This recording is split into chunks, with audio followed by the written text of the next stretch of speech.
All right, and welcome into the Rocky Top Insider Press Pass instant reaction show from the field of Neyland Stadium right after Tennessee's 44-6 win over Kentucky. Ryan Schumpert, Rick Butler here with you.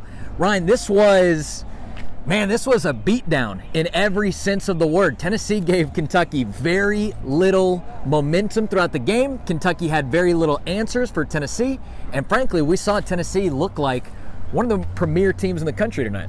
Yeah, I'm going to write about it tonight. Tennessee, they should be the number one team in the country Tuesday when the college football playoff poll comes out, and that's really beside the point because whoever wins next weekend in Athens, Georgia will be the number one team in the country going on. But what a heavyweight fight that will be. Plenty of time to talk about that. Yes. Let's focus on the moment here. Gotta rein myself in a little bit.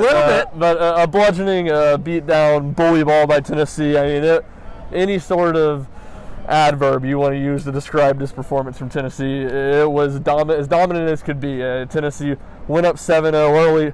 Kentucky drove down, scored a touchdown, missed the extra point. Actually, it was blocked by, I believe, Dejon Terry, who had a really nice night tonight. He did. To make it 7-6, and then from there on, Tennessee scored the final 37 points of the game, and it was not competitive, and it could have been a lot worse if Tennessee's offense had a game that it's played a lot of times this year. And really a lot of credit needs to go to Tennessee's defense, which was really just phenomenal night. I mean, before Kentucky's last drive of the game, when they got to around midfield, I'm not sure how many yards they got on that drive, Kentucky had six second half yards on offense in what was unbelievable 27 minutes, roughly. Maybe 25 minutes. Tennessee's defense was incredible. They got pressure on the quarterback. They really stopped the run besides Kentucky's one touchdown drive, and they made Will Levis, who is NFL scouts' darling quarterback, looked pretty horrible tonight. Threw for just 98 yards, completing, I believe, a little over 60% of his passes. 3 interceptions. First interception of all 3 of those players' career for Tennessee. Brandon Turnage, Juwan Mitchell, and Danico Slaughter, who got him. Danico Slaughter has become an invaluable piece of this Tennessee defense. He slides from safety to corner tonight with Kamal Haddon and Christian Charles not able to go. Jalen Cole back in the lineup. Like I said, had the interception, and he also really set up the Juwan Mitchell interception by drilling the Kentucky receiver right as he got it. He was great, and there was a lot that was great from Tennessee tonight. There was. There's no doubt about that. Ryan, we could sit here and we could talk about the offense, and we could talk about Jalen Hyatt and the records that he broke tonight. We could talk about Brew McCoy or the running backs. Maybe Jalen Wright. He had a couple of really nice runs there in the second half.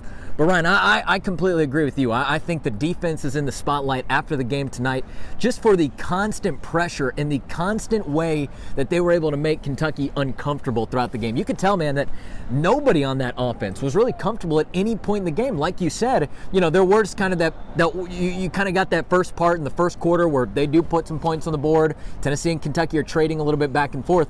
I thought that was a really fascinating portion of the game, and maybe a place where if Tennessee really wanted to control the game, that was where they were going to have to put their foot in the ground. Sure enough, that's what they did, and that's what they were able to really build and carry that momentum for the rest of the game. But like you said, I mean, just the sole fact of the 3 interceptions alone, man, that is a stellar number from this defensive unit. It really is, and it's been a defensive unit that hasn't had a ton of interceptions this season, and they played really, really well. I think the pass rush deserves a lot of credit.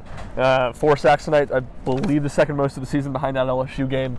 But Tennessee's secondary was really good, and they could have had more. Jalen McCullough, he had, I don't want to beat up on him because he had very heavy wrapping around that right hand, and he had an interception go through his hands, which was just a phenomenal read by him, really baited Will Levis into the throw. And then Tamarian McDonald had a drop, what really would have been a pick 6 here late in the first half when Tennessee opened it up. So the defense was fantastic. Kentucky's offensive line struggled, and it felt like if Tennessee's defensive line, which is really the best part of its defense, could play up to its potential, play to its ability tonight, Kentucky's offense would have a lot of trouble and wouldn't give the Wildcats a chance to win. That's exactly what happened. And then also a really big night from Tennessee's special teams as well. Yeah, special teams. I was going to mention that as well, but you really saw them, I think, actually continue what they've really been good at this season, and that is just kind of playing with their hair on fire, man. When Tennessee's special teams, especially kind of the return cover units, man. I think when they're running down the field, man, they have their eyes up, they have their eyes in good position, they're flying all over the place, and they're not afraid to go find a ball or find a player and tackle them to the ground.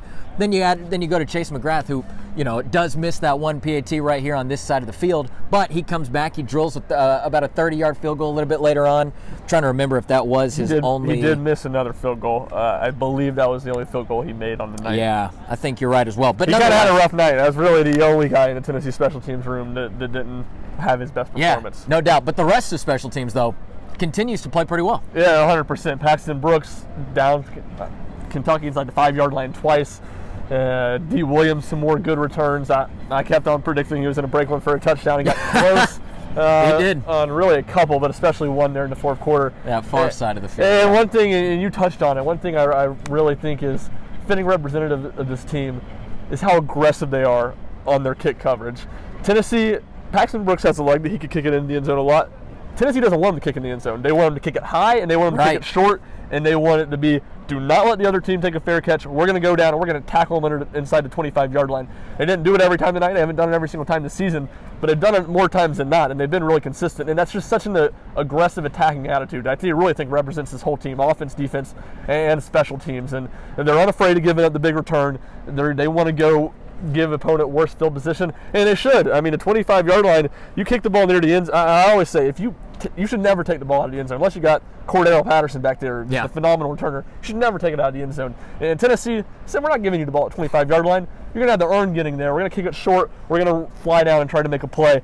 And again, I've said it a few times. I just think that's really a perfect encapsulation of this Tennessee team. They're aggressive in everything they do. Yeah, that's a great way to put it. I think you really do look at all aspects.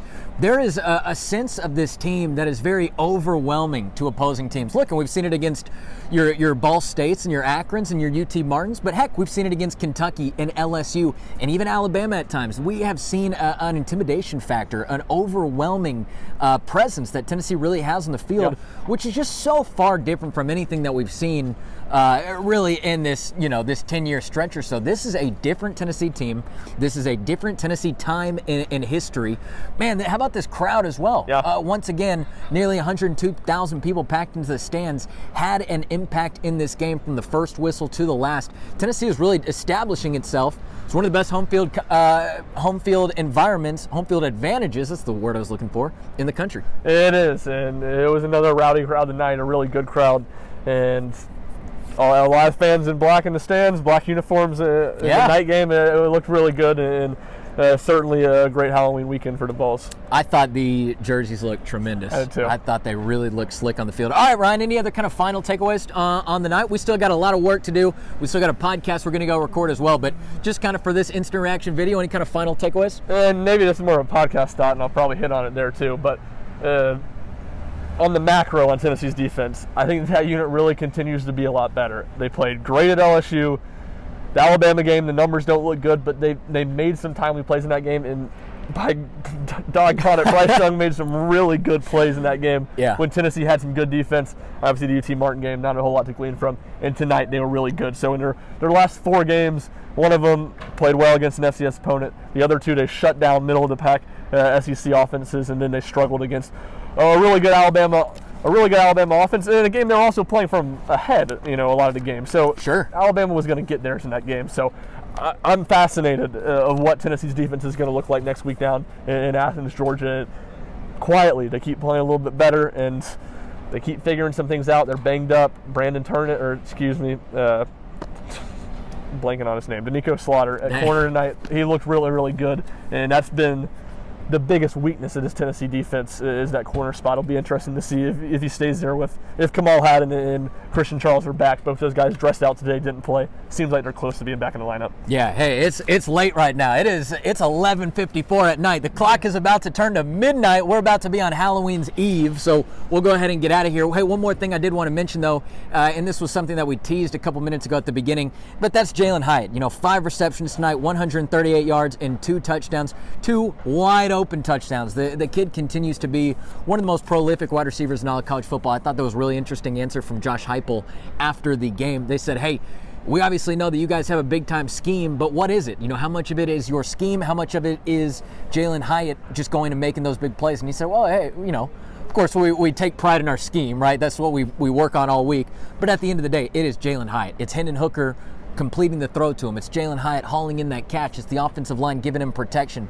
Man, just more great things from Tennessee's offense. Jalen Hyatt picks up his 14th touchdown of the season. So 14 touchdowns through just 8 games. That is a brand new Tennessee single season receiving touchdowns record. He passes Marcus Nash from the 1997 season. He had 13, so now Jalen's got 14. Man, he's still got 4 regular season games to go as well. He does, and 9 touchdowns the last 3 weeks of the season, and maybe my favorite stat from a dominant night for Tennessee, 40 more receiving yards for Jalen Hyatt tonight than Will Levis had passing yards. Let's go ahead and get out of there on that note. Hey, stick around. Do not miss the RTI Instant Reaction podcast that's going to be coming up. Don't forget, check out RockyTopInstant.com for all of your Tennessee news, notes, and coverage. Otherwise, for Ryan Schumpert, I'm Rick Butler. You've been listening to the RTI Press Pass Instant Reaction Show. Let's go. Fellas. Howdy, howdy. I know you liked my Will Levis Colts comment. You know the Colts are here, right? Oh, I did see a tweet about that. I didn't see them, your guy specifically. I don't know if they were